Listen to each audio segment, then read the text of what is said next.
Chapter 3. The Man and Woman Sin. The serpent was the shrewdest of all the wild animals the Lord God had made. One day he asked the woman, "Did God really say you must not eat the fruit from any of the trees in the garden?" "Of course we may eat fruit from the trees in the garden," the woman replied. "It's only the fruit from the tree in the middle of the garden that we are not allowed to eat. God said you must not eat it or even touch it. If you do, you will die." "You won't die," the serpent replied to the woman. "God knows that your eyes will be opened as soon as you eat it, and you will be like God, knowing both good and evil." The woman was convinced. She saw that the tree was beautiful and its fruit looked delicious, and she wanted the wisdom it would give her. So she took some of the fruit and ate it.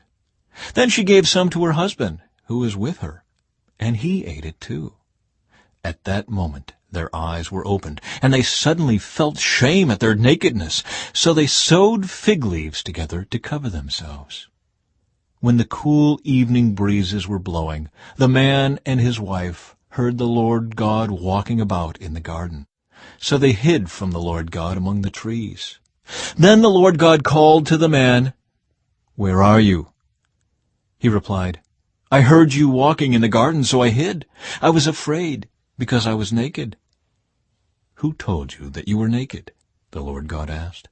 "Have you eaten from the tree whose fruit I commanded you not to eat?"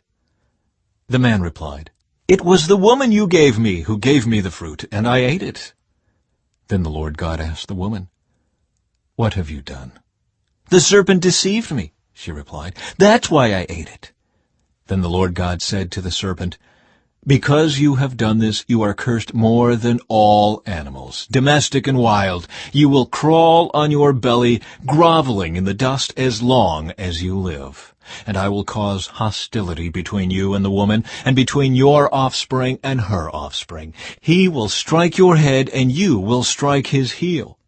Then he said to the woman, "I will sharpen the pain of your pregnancy, and in pain you will give birth, and you will desire to control your husband, but he will rule over you."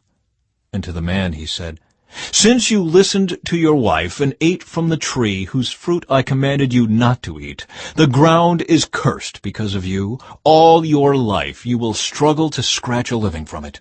It will grow thorns and thistles for you, though you will eat of its grains. By the sweat of your brow will you have food to eat until you return to the ground from which you were made. For you were made from dust, and to dust you will return." Paradise Lost, God's judgment. Then the man, Adam, named his wife Eve, because she would be the mother of all who live. And the Lord God made clothing from animal skins for Adam and his wife.